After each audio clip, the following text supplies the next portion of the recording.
ನಿಮ್ ಬಗ್ಗೆ ನೋಡಿದೀನಿ ವಿಡಿಯೋಸ್. ಇನ್‌ಫ್ಯಾಕ್ಟ್ ಸ್ಟಾರ್ಟಿಂಗ್ ಅಲ್ಲಿ ಹೇಳ್ತಿದ್ದಂಗೆ ನೀವು ವಿಯೆಟ್ನಾಂಗೆ ಹೋದಾಗ್ಲೇ ಕಮೆಂಟ್ ಮಾಡಿದ್ದು. ಹ್ಮ್. ನೆನ್ನೆ ಒಂದ್ಸಲ ಎಲ್ಲಾ ನೋಡ್ತಿದ್ದಾಗ ನನ್ಗೊಂದ್ ಬುಕ್ ಜ್ಞಾಪಕ ಆಯ್ತು. ಹೋಗೋ ದೇಶದಲ್ಲೆಲ್ಲ ಗರ್ಲ್ ಫ್ರೆಂಡ್ ಮಾಡ್ಕೊಳ್ಳೋದು ಹೇಗೆ ಅಂತ ಒಂದು ಬುಕ್ ಬರೆದ್ರೆ ಅದ್ರ ಆಥರ್ ನೀವೇ ಅಂತ. ಈ ಕಲೆ ಹೆಂಗೆ ಬ್ರದರ್? ನನ್ನ ಪ್ರಕಾರ ಈಗ ಜಗತ್ತಲ್ಲಿರೋದು ಹೆಣ್ಣು ಗಂಡು. ಹ್ಮ್. ನಾನು ಹುಡುಗರ ಜೊತೆ ಜಾಸ್ತಿ ವಿಡಿಯೋ ಮಾಡಿದ್ದೀನಿ ಹುಡುಗಿರಿಗಿಂತ. ಆದ್ರೆ ನಿಮ್ಮಂತ ಹುಡುಗರು ನೋಡೋದು ಬರೀ ಹುಡುಗಿರ ವಿಡಿಯೋ ಮಾತ್ರ. ಅದಕ್ಕೋಸ್ಕರ ನಿಮ್ಮ ಗಮನ ಅದರ ಮೇಲಿದೆ ಅಷ್ಟೇ. ನಾನು ಹೆಂಗೆ ಅಂದ್ರೆ ನನ್ನ ದಾರಿಯಲ್ಲಿ ಯಾರ್ಯಾರು ಸಿಗ್ತಾರೆ, ಗೇ ಸಿಗ್ಲಿ, ಲೆಸ್ಬಿಯನ್ ಸಿಗ್ಲಿ, ಹುಡುಗರು ಸಿಗ್ಲಿ, ಹುಡುಗಿರು ಸಿಗ್ಲಿ, LGBT ಕಮ್ಯುನಿಟಿ ಸಿಗ್ಲಿ, ಯಾರು ಸಿಕ್ಕಿದ್ರು ಅವ್ರ ಜೊತೆಗೆ ಬದುಕಿದ್ದೀನಿ, ತೋರಿಸಿದ್ದೀನಿ.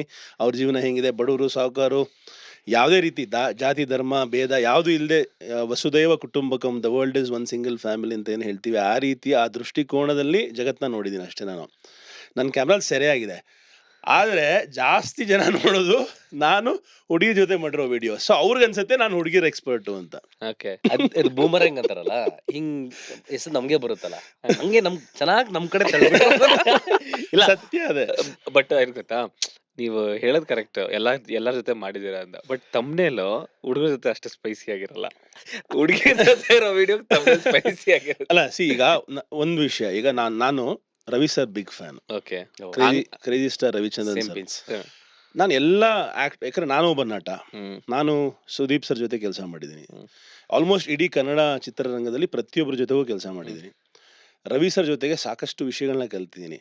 ಈಗ ಒಂದು ಹೆಣ್ಣನ್ನ ಅಥವಾ ಒಂದು ಗ್ಲಾಮರ್ನ ಹೆಂಗ್ ತೋರಿಸ್ಬೇಕು, ಅದನ್ನ ಎಷ್ಟು ಚೆನ್ನಾಗಿ ಪ್ರೆಸೆಂಟ್ ಮಾಡ್ಬೋದು ಅನ್ನೋದನ್ನ ಅವ್ರ ಜೊತೆಗೆ ಕ್ರೇಜಿ ಸ್ಟಾರ್ ಅಂತ ಒಂದು ಪಿಕ್ಚರ್ ಮಾಡಿದಾಗ 2 ವರ್ಷಗಳ ಕಾಲ ಅವ್ರ ಜೊತೆ ಕಾಲ ಕಳೆದೆ. ಆಗ ಪ್ರತಿಯೊಂದು ವಿಷಯ ಅರ್ಥ ಮಾಡ್ಕೋತಾ ಇದ್ದೆ. ಈಗ ಒಂದು ಪಿಕ್ಚರ್ ಅಲ್ಲಿ ಹೀರೋ ಇರ್ತಾರೆ, ಹೀರೋಯಿನ್ ಇಲ್ದೆ ಆ ಪಿಕ್ಚರ್ ಎಷ್ಟು ಬೋರಿಂಗ್ ಅಲ್ವಾ? ಯಾರು ನೋಡ್ತಾರೆ? ಅಪರೂಪಕ್ಕೆ ಯಾವುದೋ ಒಂದು ಕಾಂಟೆಂಟ್ ಓರಿಯೆಂಟೆಡ್ ಸ್ಟೋರಿಲಿ ನೋಡ್ತೀವಿ, ಬರೀ ಹೀರೋಯಿನ್ ಇದ್ರೆ ಅಥವಾ ಬರೀ ಹೀರೋ ಇದ್ರೆ. ಪ್ರತಿಯೊಂದು ಪಿಕ್ಚರ್ಗೂ ಮೀನಿಂಗ್ ಬರೋದೇ ಆ ಒಂದು ಬ್ಯಾಲೆನ್ಸ್ ಇದ್ದಾಗ. ಹೀರೋಗೆ ಹೀರೋಯಿನ್ ಇದ್ರೇನೆ ಮಜಾ, ಅವಾಗ್ಲೇನೆ ಆ ಒಂದು ಪೋಸ್ಟರ್ಗೂ ಮೆರುಗು. ಜೊತೆಗೆ ನಾನು ಹಾಡು ಕೂಡ ಮಾಡೋದ್ರಿಂದ ವರ್ಲ್ಡ್ಸ್ ಫಸ್ಟ್ ವ್ಲಾಂಗರ್ ಕೂಡ ನಾನು, ಬರೀ ವ್ಲಾಗರ್ ಅಲ್ಲ. ಇವತ್ತವರೆಗೂ ಇದನ್ನ ಯಾರು ಕರೆಕ್ಟ್ ಆಗಿ ಹೈಲೈಟ್ ಮಾಡಿಲ್ಲ, ಅದನ್ನ ಫಸ್ಟ್ ಹೇಳ್ತೀನಿ. ವ್ಲಾಂಗ್ ಅನ್ನೋ ಒಂದು ಕಾನ್ಸೆಪ್ಟ್ ನ ಇಡೀ ವಿಶ್ವಕ್ಕೆ ಮೊಟ್ಟ ಮೊದಲ ಬಾರಿಗೆ ಕೊಡುಗೆ ಕೊಟ್ಟಿದ್ದು ಗ್ಲೋಬಲ್ ಕನ್ನಡಿಗ ಚಾನೆಲ್. ಅಥವಾ ವ್ಲಾಂಗ್ ಅಂದ್ರೆ ವ್ಲಾಗ್. ಈಗ ಮುಂಚೆ ಬ್ಲಾಗ್ ಅಂತ ಬರೋದು, ಬ್ಲಾಗ್ ಬರೆಯೋದು. ವ್ಲಾಗ್ ಅಂದ್ರೆ ಏನು? ವಿಡಿಯೋ. ಸಾಂಗ್ ಅಂದ್ರೆ ಏನು? ಹಾಡು. ವ್ಲಾಗ್ ಪ್ಲಸ್ ಸಾಂಗ್ ಅಂದ್ರೆ ಏನು? Vlog. Okay. So first time vlog ಅಲ್ಲೂ ಕೂಡ ಒರಿಜಿನಲ್ ಕಂಪೋಸಿಷನ್ ನಾನೇ ಹಾಡಿರೋಂತಹದ್ದನ್ನ ಇಂಟ್ರೊಡ್ಯೂಸ್ ಮಾಡಿದ್ದು ವ್ಲಾಂಗಿಂಗ್. ಫಸ್ಟ್ ನಾನು ಮಾಡಿದ್ದು ಈ ಒಂದು ಪ್ರಯತ್ನ ಇರಾನ್ ದೇಶದಲ್ಲಿ ಮೀನಾ ಜೊತೆಗೆ ತುಂಬಾ ಒಂದು ಪಿಕ್ಚರ್ ರೇಂಜ್ಗೆ ಇಟ್ಟಾಗಿತ್ತದು. 2 ಹಾಡು ಮಾಡಿದ್ದೆ. ಅದಾದ್ಮೇಲೆ ಬೇರೆ ಬೇರೆ ದೇಶಗಳು, ಥೈಲ್ಯಾಂಡ್ ದೇಶದಲ್ಲಿ ಮಾಡಿದೆ. ಈಗ ರೀಸೆಂಟ್ಲಿ ಜರ್ಮನಿಲಿ 4 ಹಾಡು ಮಾಡಿದೆ. ಈಗ ರೀಸೆಂಟ್ಲಿ ಗ್ಲೋಬಲ್ ಕನ್ನಡಿಗ ಮ್ಯೂಸಿಕ್ ಇನ್ನೊಂದು ಆಲ್ಟರ್ನೇಟಿವ್ ಶುರು ಮಾಡಿದೆ. ಸೊ ಈ ರೀತಿ ಒಂದು ಕ್ರಿಯೇಟಿವ್ ಎಕ್ಸ್ಪ್ರೆಷನ್ ಅಂತ ಕರಿಬಹುದು. ಈ ಸಿಂಗಿಂಗ್ ಎಲ್ಲ ಹೆಂಗೆ?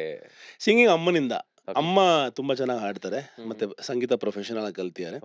ಚಿಕ್ಕ ವಯಸ್ಸಿಂದ ಅವರು ಮಕ್ಕಳಿಗೆ ಹೇಳ್ಕೊಡೋದು, ಅಥವಾ ಒಂದು ಪ್ರತಿಯೊಂದು ಸಂಪ್ರದಾಯದ ಗೀತೆಗಳು ನಮ್ಮ ಕನ್ನಡದಲ್ಲಿ ಇದೆಯಲ್ಲ, ಇದರಷ್ಟು ಚೆನ್ನಾಗಿರುವಂತಹ ಸಂಪ್ರದಾಯದ ಗೀತೆಗಳು ಇಡೀ ವಿಶ್ವದ ಯಾವುದೇ ಭಾಷೆಯಲ್ಲಿ ಇಲ್ಲ.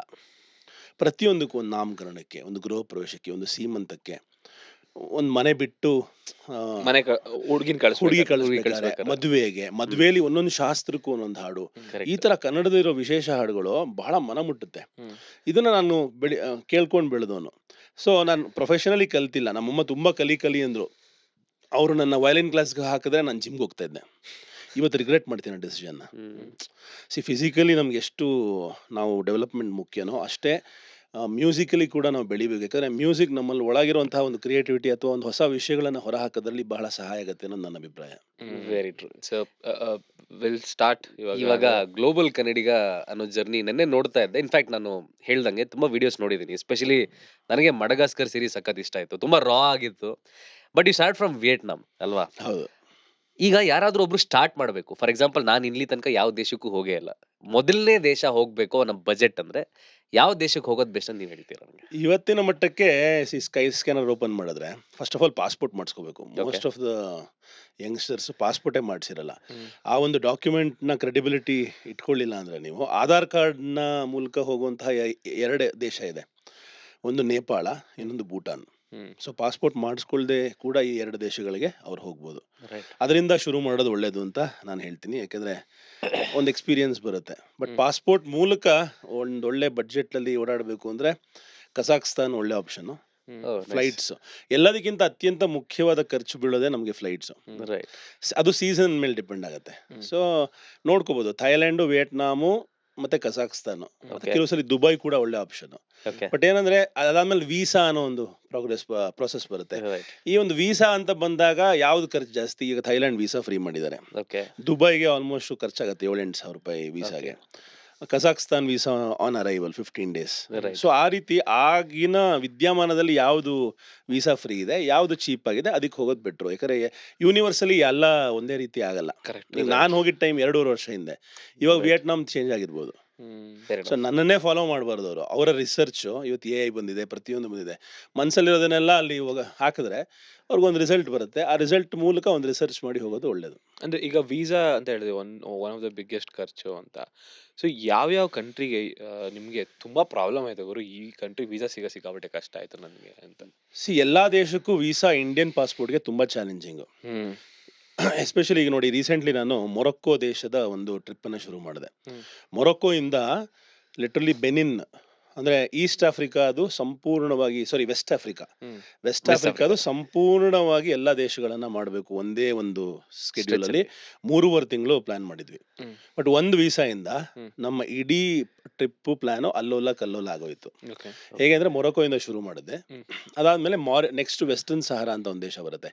ಈ ದೇಶದ ಬಗ್ಗೆ ಯಾರಿಗೂ ಗೊತ್ತೇ ಇಲ್ಲ. ವೆಸ್ಟರ್ನ್ ಸಹಾರಾ ಅಂತ ಇದೆ ಅಂತ ನಿಮ್ಗೆ ಗೊತ್ತಾ? ಇಲ್ಲ, ಗೊತ್ತಿಲ್ಲ. ಸೊ ವೆಸ್ಟರ್ನ್ ಸಹಾರಾ ಒಂದು ಕಾನ್ಫ್ಲಿಕ್ಟೆಡ್ ಟೆರಿಟರಿ. ಇದು ಮೊರಕ್ಕೋ ಕೂಡ ಕ್ಲೇಮ್ ಮಾಡುತ್ತೆ, ಮಾರಿಟೇನಿಯಾ ಕೂಡ ಕ್ಲೇಮ್ ಮಾಡ್ತಾ ಇತ್ತು. ಇದು ಒಂದು ಫಾರ್ಮರ್ ಸ್ಪ್ಯಾನಿಷ್ ಕಾಲೋನಿ. ಸ್ಪೇನು ಇಲ್ಲಿ ಚಿನ್ನ ಇದೆ. ಪ್ರಪಂಚದಲ್ಲಿ ಕಾಲನೈಸೇಷನ್ ಶುರುವಾಗಿದೆ ಯಾಕೆ? Where there is benefit there are people. Correct. ಈಗ ನಮ್ಮ ದೇಶವನ್ನ ಲೂಟಿ ಮಾಡಿದ್ದು ಎಲ್ಲರೂ ಮೇಲ್ ಬಂದು ಲೂಟಿ ಮಾಡಿದ್ ಯಾಕೆ? ಇಲ್ಲಿ ಸಂಪತ್ತಿದೆ, ಅಷ್ಟೆಲ್ಲ ಖಾಲಿ ಮಾಡ್ಕೊಂಡು ಹೋದ್ರು ಕೂಡ ಇನ್ನೂ ನಾವು ಚೆನ್ನಾಗಿದೀವಲ್ಲ. ಅಂದ್ರೆ ಯೋಚನೆ ಮಾಡಿ, ಇನ್ ಭಾರತ ಇನ್ನೆಷ್ಟು ರಿಚ್ ಎಲ್ಲ ವಿಷಯಗಳಲ್ಲಿ ಅನ್ನೋದಕ್ಕೆ. ಸೊ ವಾಪಸ್ ಮೊರಕ್ಕೋ ವಿಷಯಕ್ಕೆ ಹೋದ್ರೆ, ಅಲ್ಲಿ ವೆಸ್ಟರ್ನ್ ಸಹಾರಾ ಮುಗಿಸಿ ನಾನು ಮಾರಿಟೇನಿಯಾ ಬಾರ್ಡರ್ಗೆ ಹೋದಾಗ ವೀಸಾ ಜನರಲಿ ಫಾಸ್ಟ್ ಆಗಿ ಅಪ್ರೂವ್ ಆಗೋದು. ಈ ಸತಿ ಏನಾಗಿದೆ, ನಮ್ಮ ಇಂಡಿಯನ್ ಮೆಂಟಾಲಿಟಿ, ಈಗ ಇನ್ನೊಂದು ಪ್ರಾಬ್ಲಮ್ ಇದೆ. ಇಂಡಿಯನ್ಸ್ ಅಂದ್ರೆ ಇಡೀ ಭಾರತ ದೇಶ, ಈಗ ನಾವು ಇಷ್ಟು 28 ರಾಜ್ಯಗಳಿದೀವಲ್ವಾ, ಆಮೇಲೆ union territory, if I am right, 29 States ಮತ್ತೆ ಯೂನಿಯನ್ ಟೆರಿಟರೀಸ್. ಇದಿಷ್ಟು ಒಂದೇ ಅಂತ ನಾವು ಭಾವಿಸಿ ಒಂದ್ ದೇಶ ಅಂತೀವಿ. ಬಟ್ ಇನ್ ಆಕ್ಚುಯಾಲಿಟಿ ಇವಾಗ ನೀವು ಹರಿಯಾಣದ ಜೊತೆಗೆ ಅಥವಾ ಒಬ್ಬ ನಾರ್ತ್ ಈಸ್ಟ್ ಪರ್ಸನ್ ಜೊತೆಗೆ ನಿಮ್ಗೇನು ರಿಲೇಟಿವಿಟಿ ಇಲ್ಲ, ಅಂದ್ರೆ ನಿಮ್ಗವ್ರಿಗೂ ಏನು ಸಂಬಂಧನೇ ಇಲ್ಲ. ನೀವು ಊಟ ಮಾಡೋದು ಬೇರೆ, ನೀವು ಮಾತಾಡೋ ರೀತಿ ಬೇರೆ, ಪ್ರತಿಯೊಂದು ಬೇರೆ. ಆದ್ರೆ ಎಲ್ಲಾರನ್ನೂ ಇಂಡಿಯನ್ಸ್ ಅಂತಾರೆ. ಇತ್ತೀಚೆಗೆ ಫಾರಿನ್ ಟ್ರಾವೆಲ್ ಅಲ್ಲಿ ತುಂಬಾ ನೀವು ರೀಲ್ಸ್ ನೋಡ್ತಾ ಇದ್ದೀರಾ, ಇಂಡಿಯನ್ಸ್ ನ ಕಂಡೆಮ್ ಮಾಡೋದು, ಇಂಡಿಯನ್ಸ್ ಬಗ್ಗೆ ಕೆಟ್ಟದಾಗ ಮಾತಾಡೋದು, ಇಂಡಿಯನ್ಸ್ ಸರಿ ಇಲ್ಲ, ಅಲ್ಲಿ ಹೋಗಿದ್ದಾರೆ, ಅಲ್ಲಿ ಉಚ್ಚೆ ಇದ್ರು, ಇಲ್ಲಿ ಇನ್ನೊಂದೇನೋ ಮಾಡಿದ್ರು, ಎಲ್ಲೆಲ್ಲೋ ಸಿವಿಕ್ ಸೆನ್ಸ್ ಇಲ್ಲ ಅಂತ ಅವ್ರು ಮಾಡ್ತಾರೆ. ಈಗ ಇನ್ ಆಕ್ಚುಯಾಲಿಟಿ ನೋಡೋದಾದ್ರೆ ಅದ್ರಲ್ಲಿ ಯಾರು ನಮ್ಮ ಎಸ್ಪೆಷಲಿ ನಮ್ಮ ಕರ್ನಾಟಕದ ಕರುನಾಡಿನ ಪಾತ್ರವಂತೂ ಇಲ್ವೇ ಇಲ್ಲ. ನನಗೆ ಪ್ರತಿ ಸಲ ಅದನ್ನ ನೋಡಿದಾಗ ಬಹಳ ನೋವಾಗುತ್ತೆ. ಇಡೀ ಇಂಡಿಯನಿಸಂ ಅಂದ್ರೆ ಎಲ್ಲಾರನ್ನೂ ಒಂದೇ ಒಂದು ತಕಡಿಲಿ ಯಾಕೆ ತೂಗ ಹಾಕ್ತೀರಾ? ಅದು ನೋವು ತರುತ್ತೆ. ಈಗ 140 ಕೋಟಿ ಜನಗಳನ್ನ ಒಂದೇ ತಕಡಿಲಿ ಹೆಂಗ್ ಆಗಕ್ ಸಾಧ್ಯ? ಕರೆಕ್ಟ್. ಅದಕ್ಕೆ ನಾನು ಯಾವ ತರ ಅನ್ಕೋತೀನಿ ಅಂದ್ರೆ, ನನಗೆ ಕರ್ನಾಟಕನೇ ಅಲ್ಲ, ಕರುನಾಡೇ ಅಲ್ಲ, ನಮ್ಮ ಕರ್ನಾಟಕದ ಶಾಲು, ನಮ್ಮ ಕರ್ನಾಟಕದ ಹೆಮ್ಮೆಯ ಲಾಂಛನವನ್ನ ಹಾಕೊಂಡು ಇಡೀ ವಿಶ್ವದ 197 ದೇಶಕ್ಕೆ ಮಿಷನ್ 197 ಅಂತ ಮಾಡಿಕೊಂಡು, ಈ ಮೂಲಕ ಕನ್ನಡದ ಕಥೆಗಳನ್ನ ಇಡೀ ವಿಶ್ವದಿಂದ ಕರ್ನಾಟಕದ ಜನತೆಗೆ, ಹಾಗೆ ನಮ್ಮ ಕರ್ನಾಟಕದ ಬಗ್ಗೆ ಪ್ರಚಾರವನ್ನ ಬೇರೆ ಬೇರೆ ದೇಶಗಳಿಗೆ ಮಾಡಬೇಕು ಅನ್ನೋ ಉದ್ದೇಶ. ಮಾರಿಟೇನಿಯಾ ವೀಸಾ ಡಿನೈ ಮಾಡಿದಾಗ ಯಾಕೆ ಮಾಡಿದ್ರು? ಇಂಡಿಯನ್ಸ್ ಡಂಕಿ ರೂಟ್ಸ್ ಹುಡುಕ್ತಾ ಇರ್ತಾರೆ, ಕದ್ದು ಬೇರೆ ಬೇರೆ ದೇಶಕ್ಕೆ ಹೋಗುವಂತಹ ಚಟ, ಕೆಟ್ಟ ಚಟ ಅಂತ ಕರಿತೀನಿ. ಈಗ ನಾನು 50 ದೇಶಕ್ಕೆ ಹೋಗಿದ್ದೀನಿ. ನಂದು ಪಾಸ್ಪೋರ್ಟ್ ಎಷ್ಟು ಕ್ರೆಡಿಬಲ್ ಆಗಿದೆ ಅಂದ್ರೆ, ಯುನೈಟೆಡ್ ಸ್ಟೇಟ್ಸ್ ಆಫ್ ಅಮೆರಿಕಾ ಕೇವಲ 5 ದಿವಸದಲ್ಲಿ ನನಗೆ ವೀಸಾ ಅಪ್ರೂವ್ ಮಾಡಿದ್ರು. ಫಸ್ಟ್ ದಿವಸ biometric, second next day interview, in 2 days ನನ್ನ ಕೈಯಲ್ಲಿ ಪಾಸ್ಪೋರ್ಟ್ ಇತ್ತು. ಕ್ರೆಡಿಬಿಲಿಟಿ. ಹೌದು, ಕರೆಕ್ಟ್. ಬರ್ತಾನೆ ನೀವು ವಾಪಸ್. ಯುರೋಪ್ ಫಸ್ಟ್ ಟೈಮ್ 30 ದಿವಸಕ್ಕೆ ಕೊಟ್ರು, ಸೆಕೆಂಡ್ ಟೈಮ್ 1 ವರ್ಷ ಕೊಟ್ರು. ಇವಾಗ ನಂದು ಇನ್ನೂ ಕರೆಂಟ್ ರನ್ನಿಂಗ್ ಇದೆ. ನಾನಿವತ್ತು ಕೆನಡಾಗೆ ಅಪ್ಲೈ ಮಾಡಿದೆ, ಆದರೆ ವೀಸಾ ತೊಗೊಳ್ಳಿಲ್ಲ. ಯಾಕೆಂದರೆ ಒಂಚೂರು ನನಗೇನೋ ಸಡನ್ ಆಗಿ ಬೇಕಿತ್ತು. ಇಂಡಿಯಾ ಕೆನಡಾ ರಿಲೇಷನ್ಶಿಪ್ ಸ್ವಲ್ಪ ಹಾಳಾಗಿದ್ದರಿಂದ ಬೇಕಂತ ಅವ್ರದ್ದು ಹೋಲ್ಡ್ ಮಾಡೋದು, ಇವ್ರದ್ದು ಹೋಲ್ಡ್ ಮಾಡೋದು. ಪಾಸ್ಪೋರ್ಟ್ ಅಪ್ಲೈ ಮಾಡಿದ್ರೆ 3 ತಿಂಗಳು 4 ತಿಂಗಳು ವಾಪಸ್ ಕೊಡದೇ ಇರೋದು. ಈಗ ನಾನು ಚಾನಲ್ಗೆ ಏನು ಮಾಡಲಿ, 3 ತಿಂಗಳು ನಿಂತೋಗ್ಬಿಟ್ರೆ. ಅದಕ್ಕೆ ವಿಡ್ರಾ ಮಾಡಿದೆ ಪಾಸ್ಪೋರ್ಟ್ನ, 10,000 ರೂಪಾಯಿ ಕಳ್ಕೊಂಡೆ. ಓಕೆ. ಸೊ ಸಾಕಷ್ಟು ಸರಿ ನಾವು ವೀಸಾ ಅಪ್ಲೈ ಮಾಡ್ತೀವಿ, ಟ್ರಾವೆಲ್ ಮಾಡಿರಲಿಲ್ಲ. ಈಗ ಚೈನಾಗೆ ಅಪ್ಲೈ ಮಾಡಿದ್ದೆ, ಆದರೆ ನಾನು ಹೋಗೋಕ್ಕಾಗಲಿಲ್ಲ ಆ ಒಂದು ಸ್ಟಿಪ್ಯುಲೇಟೆಡ್ ಪೀರಿಯಡಲ್ಲಿ. ವೀಸಾ ಕ್ಯಾನ್ಸಲ್ ಆಯಿತು, 15,000 ಲಾಸ್ ಆಯಿತು. ಸೊ ಮಾರಿಟಾನಿಯಲ್ಲಿ ಏನಾಗ್ತಾ ಇತ್ತು, ಎಲ್ಲ ಬೇರೆ ಬೇರೆ ಡಂಕಿ ರೂಟ್ಸು ಕ್ಲೋಸ್ ಆಯಿತು. ಈಗ ಮುಂಚೆ ಸ್ವಲ್ಪ ವರ್ಷಗಳ ಹಿಂದೆ ಸರ್ಬಿಯಾ ದೇಶ ಅಂತ ಒಂದು ದೇಶ ಇದೆ, ಆ ದೇಶಕ್ಕೆ ಫ್ರೀ ಎಂಟ್ರಿ ಇತ್ತು. ಅದು ಯುರೋಪ್ಗೆ ಒಂದು ಗೇಟ್ವೇ ಇದ್ದಂಗೆ. ನೊವಾಕ್ ಜೋಕೋವಿಚ್, ಹಾ, famous world number 1 tennis player, legendary Novak Djokovic ದೇಶ. ತುಂಬಾ ಸಖತ್ ದೇಶ, ತುಂಬಾ ಕಮ್ಮಿ ಜನ ಇರೋ ದೇಶ. ಆ ದೇಶದ ಮೂಲಕ ಉಜ್ಬೇಕಿಸ್ತಾನ್ಗೆ ಹೋಗಿ, ಎಸ್ಪೆಷಲಿ ಈ ಕೆಲಸ ಮಾಡೋದು ಇಂಡಿಯನ್ಸು, ಪಾಕಿಸ್ತಾನೀಸು ಮತ್ತೆ ಬಾಂಗ್ಲಾದೇಶೀಸು, ಡಂಕಿ ಹೊಡಿಯೋದು. ಸೌತ್ ಇಂಡಿಯನ್ಸ್ ಇಲ್ವೇ ಇಲ್ಲ ಬಿಡಿ, ಈ ಕ್ಯಾಟಗರಿಲೇ ಇಲ್ಲ. ನಾವು ಕೇಳೋ ಪ್ರಕಾರ ಗುಜರಾತ್, ಪಂಜಾಬ್, ಹರಿಯಾಣ, ಅದೇ ಹಾ, ಆ category ಪಂಜಾಬ್ ಹರಿಯಾಣ ಒಂದು ತಗೊಂಡ್ರು. ಗುಜರಾತ್ ಜಾಸ್ತಿ ಅಂದ್ರೆ ಗುಜರಾತ್ ಇಂದನು ಗುಜರಾತ್ ಮಾಡ್ತಾರಾ ಸಿಕ್ಕಾಪಟ್ಟೆ ಬ್ರೋ. ಎಷ್ಟೊಂದ್ ಜನ ಕೆನಡಾ ಇಂದ US ಬರ್ತಾ ಮಧ್ಯದಲ್ಲೇ they will die because of the cold. ಎಷ್ಟೊಂದು ಕೇಸ್, ಸಾರಿ ಟು ಇಲ್ಲ ತೊಂದ್ರೆ ಇಲ್ಲ, ನೀವು ಹೇಳಿ. ಡಂಕಿ ರೂಟ್ಸ್ ಅಲ್ಲಿ ಬರ್ಬೇಕು. ಡಂಕಿ ರೂಟ್ಸ್ ತುಂಬಾ ಇದೆ. ಹಾ, ಕೆನಡಾ ಇಂದ US ಬರ್ಬೇಕಾರೆ ಆ ಕೋಲ್ಡ್ ಪಾರ್ಟ್ಸ್ ಅಲ್ಲಿ ದೇ ಕಮ್ ಕ್ರಾಸ್ ಮಾಡ್ಕೊಂಡು. ಎಷ್ಟೊಂದ್ ಜನ they will die mid way.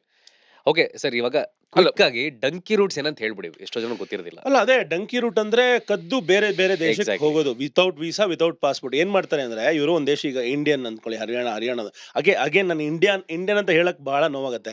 ಯಾಕಂದ್ರೆ ನೋಡಿ, ಈಗ ಮಾರಿಟಾನಿಯಲ್ಲಿ ಏನಾಯ್ತಂದ್ರೆ, Mauritania former French Spanish colony. Spain ಕೆಳಗಡೆ ಇರೋದು ಇದು. ಸ್ಪೇನ್ ಕೆಳಗಡೆ ಮೊರೊಕ್ಕೋ ಇರೋದು, ಮೊರೊಕ್ಕೋ ಕೆಳಗಡೆ ಮಾರಿಟಾನಿಯಾ ಇರೋದು. ಇದರ ಓಷನ್ ವಾಟರ್ಸ್ ಏನಿದೆ, ಅದ್ರ ಪಕ್ಕ ಇವತ್ತಿಗೂ ಸ್ಪೇನಿಷ್ ಐಲ್ಯಾಂಡ್ಸ್ ಇದೆ. ಇವ್ರೇನ್ ಮಾಡ್ತಾರೆ, ನಮ್ಮ ಕೆಲವರು ಇಂಡಿಯನ್ಸ್, ಹಾ, ಅವರು ಹೋಗ್ಬಿಟ್ಟು ಸೀದಾ ಈ ಮಾರಿಟಾನಿಯಾ, ಮುಂಚೆ ವೀಸಾ ಅರೈವಲ್ ಇತ್ತು, ಹೋದ ತಕ್ಷಣ ಸ್ಟಾಂಪ್ ಹಾಕೋರು ಫ್ರೀ ಆಗಿ, ಹೋಗಿ ಸೆಟ್ಲ್ ಆಗ್ಬಿಡ್ತಾರೆ ಮಾರಿಟಾನಿಯಲ್ಲಿ. ಕರೆಕ್ಟ್ ಆಗಿ ನೋಡ್ಕೋತಾರೆ ಒಂದು ಟೈಮು. ಅಲ್ಲಿ ಲೋಕಲ್ಸ್ ಬೆರೆತು ಒಂದು ಬೋಟ್ ಮೂಲಕ ಯಾವ್ದಾದ್ರು ಒಂದು ಸ್ಪ್ಯಾನಿಷ್ ಐಲ್ಯಾಂಡ್ ಹೋಗ್ಬಿಡ್ತಾರೆ. ಸ್ಪ್ಯಾನಿಷ್ ಐಲ್ಯಾಂಡ್ ಹೋಗೋ ಮುಂಚೆ ಪಾಸ್ಪೋರ್ಟ್ ಹರಿದು ಬಿಡ್ತಾರೆ. ಪಾಸ್ಪೋರ್ಟ್ ಹರಿದು ನಾವು ರೆಫ್ಯೂಜೀಸ್ ಅಂತ ಹೇಳ್ತಾನೆ. ಅದಾದ್ಮೇಲೆ ಯಾಕೆ ಬಂದ್ರಿ ಅಂದ್ರೆ, ಸರ್ ನಮ್ಮ ದೇಶದ ನಾನು ಫಾರ್ಮರು, ನಾನು ಪ್ರೊಟೆಸ್ಟ್ ಮಾಡ್ತಾ ಇದ್ದೆ, ನನಗೆ ಲೈಫ್ ಥ್ರೆಟ್ ಇದೆ, ನನಗೆ ರೆಫ್ಯೂಜ್ ಬೇಕು. ಎಂತ ಥ್ರೆಟ್ ಇಲ್ಲ, ಏನು ಇಲ್ಲ. ಅಲ್ಲಿ ಹೋಗ್ಬಿಟ್ಟು ಸೆಟ್ಲ್ ಆಗ್ಬಿಡೋದು. ಅಲ್ಲಿ ಹೋಗಿ ಅವ್ರಿಗೆ ಏನ್ ಮಾಡ್ತಾರೆ, 6 ಮಂತ್ ಡಿಟೆನ್ಷನ್ ಅಂತ ಕೊಡ್ತಾರೆ, ರೆಫ್ಯೂಜಿ ಸ್ಟೇಟಸ್ ಕೊಡ್ತಾರೆ. ಅದಾದ್ಮೇಲೆ ಅವ್ರಿಗೆ ಚಿಕ್ಕ ಕೆಲಸ ಕೊಡ್ತಾರೆ. ಹಂಗೆ ಸೇರ್ಕೊಂಡು 4-5 ವರ್ಷದಲ್ಲಿ ಕಾರ್ಡ್ ತಗೋತಾರೆ. ಅದಾದ್ಮೇಲೆ ಒಂದು 7-8 ವರ್ಷದಲ್ಲಿ ಸಿಟಿಸನ್ಶಿಪ್ ತಗೋತಾರೆ. ಅಮೆರಿಕಲ್ಲಿ ಕೂಡ ನಡೆಯೋದಿದ್ದಾನೆ. ಮೆಕ್ಸಿಕೋ ಇಂದ ಬಂದು, ಅಲ್ಲ, ಇಂಡಿಯನ್ಸ್ ಕೂಡ ಸಾಕಷ್ಟು ಜನ ಇಂಡಿಯನ್ಸ್. ಎಷ್ಟು ಜನ ಇಂಡಿಯನ್ಸ್ ಮುಂಚೆ ಹೋಗಿ ಸೆಟ್ಲ್ ಆಗಿರೋರೆಲ್ಲ ಅರ್ಧಕ್ಕರ್ಧ ಇದೇ ತರ ರೂಟಲ್ಲೇ ಸೆಟ್ಲ್ ಆಗಿರೋದು. ಜೆನ್ಯೂನ್ ಆಗಿ ಹೋಗಿರೋರು ಬಹಳ ಕಮ್ಮಿ. ಅದಕ್ಕೆ ತಾನೇ ಇವಾಗ ಇಮಿಗ್ರೇಷನ್ ರೂಲ್ಸ್ ಇಷ್ಟೊಂದು ಸ್ಟ್ರಾಂಗ್ ಆಗ್ತಿರೋದು ಬೇರೆ ಬೇರೆ ದೇಶಗಳಲ್ಲಿ.